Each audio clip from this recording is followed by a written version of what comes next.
السلام علیکم سامعین، 19 ذی القعدہ اور 9 جون ہیں۔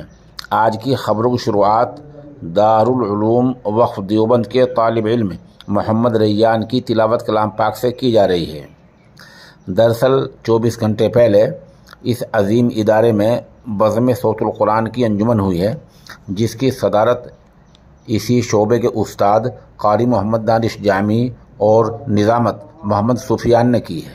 ماشاءاللہ، دارالعلوم وقف دیوبند حضرت مولانا شکیب قاسمی دامت برکاتہم کی رہنمائی اور ہم سب کے بڑے حضرت مولانا محمد سفیان قاسمی دامت برکاتہم کی سرپرستی میں اپنا علمی سفر پورا کر رہا ہے۔ مولانا شکیب قاسمی دامت برکاتہم نے ادارے میں جہاں اور بہت سے شعبہ جات قائم کیے ہیں، وہیں شعبہ تجوید کے لیے بھی نئی نشان راہ قائم کی ہے اور اس شعبے کی نشاط ثانیہ کے لیے بہترین اساتذہ کا تقرر کیا ہے۔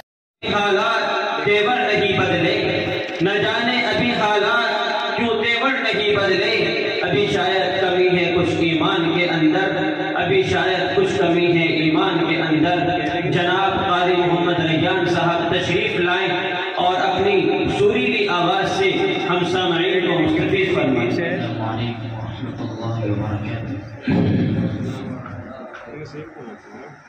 أعوذ بالله من الشيطان الرجيم،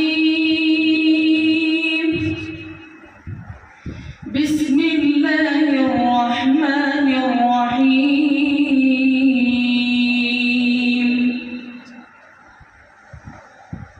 وضرب لهم مثل الحياة الدنيا كماء أنزلناه من السماء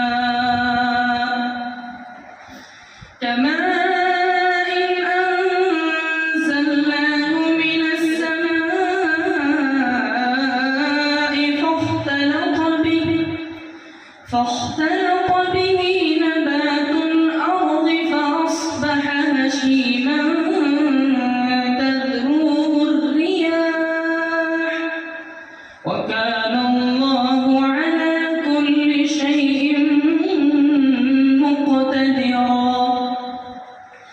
المال والبنون زينة الحياة الدنيا والباقيات الصالحات خير عند ربك ثوابا وخير أملا. ويوم نسير الجبال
الله ترجع الأمور يا أيها الناس